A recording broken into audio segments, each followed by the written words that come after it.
Oke, Assalamualaikum warahmatullahi wabarakatuh. Saya Akbar Subagja sebagai perwakilan dari kelompok A2 untuk mempresentasikan hasil pekerjaan kami selama ini, yaitu tumbler ion. Tumbler ion hadir sebagai solusi dari permasalahan di mana sistem yang dibangun untuk memanfaatkan teknologi IoT ini dibuat untuk membantu mencegah permasalahan kekurangan kandungan air yang dibutuhkan oleh manusia.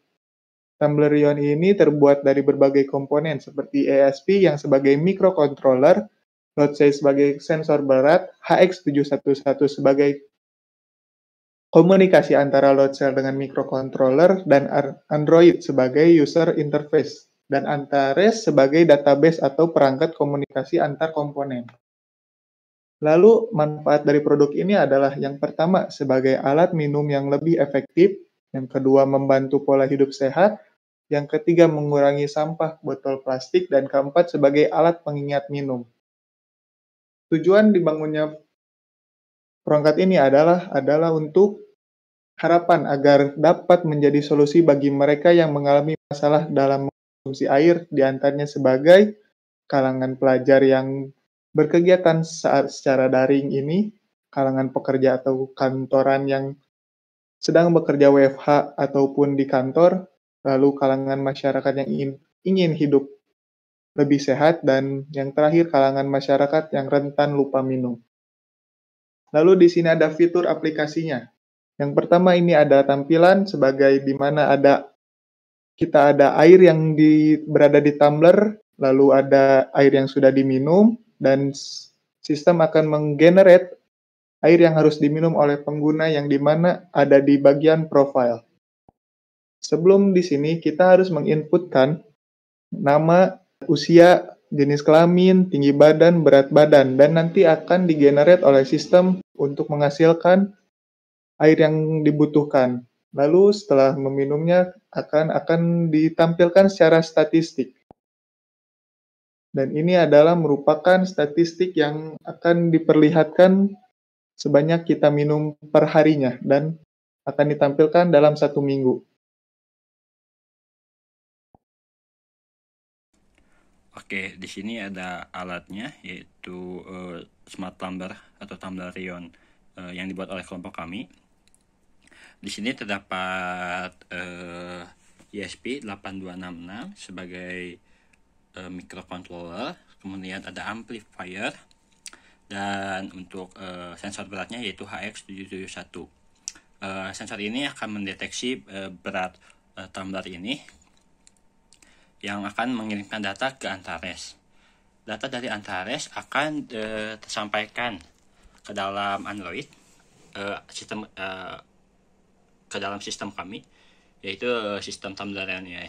Bisa dilihat air di tumbler ini ada 782 ml. Ini adalah pada Antaresnya sedang mengirim data 8 7 sekitar 78266. Kemudian jika tumbler ion ini dihabiskan setengah, maka data di sini juga akan berubah. Contohnya,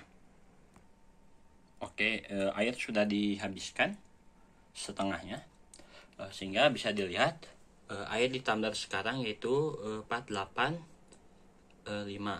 sehingga setelah dikalkulasikan air yang sudah diminum yaitu 305 ml, dan sisa air yang harus diminum adalah masih 1045.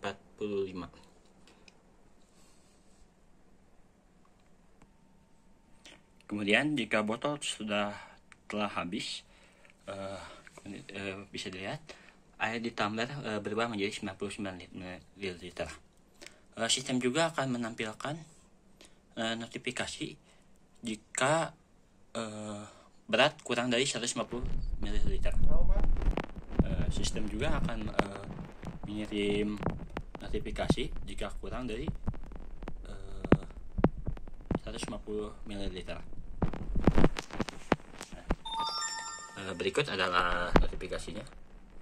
Smart Tumbler, sisa air Anda 99 ml.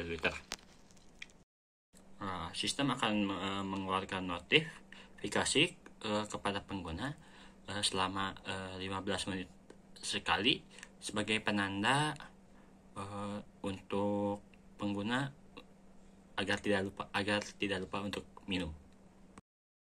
Oke, selanjutnya di sini ada batasan-batasan dan ketentuan aplikasi atau produk yang kami buat, yaitu Tamblerion.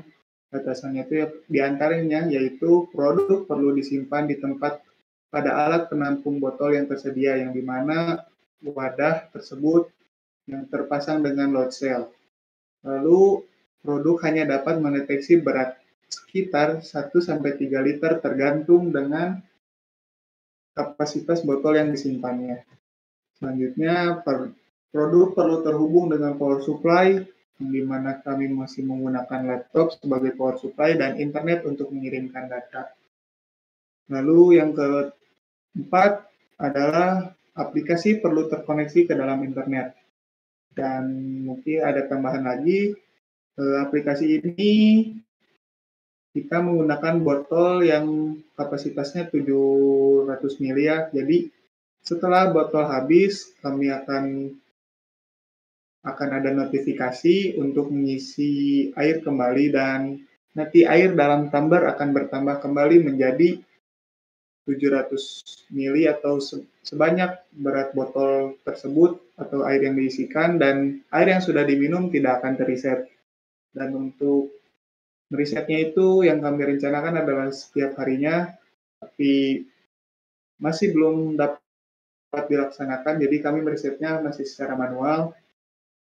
Dan di sini juga aplikasi kami yang harusnya bisa bergerak mobile, tapi masih terpasang dengan laptop karena power supply saat menggunakan baterai masih belum dapat terimplementasikan. Mungkin sekian dari kami.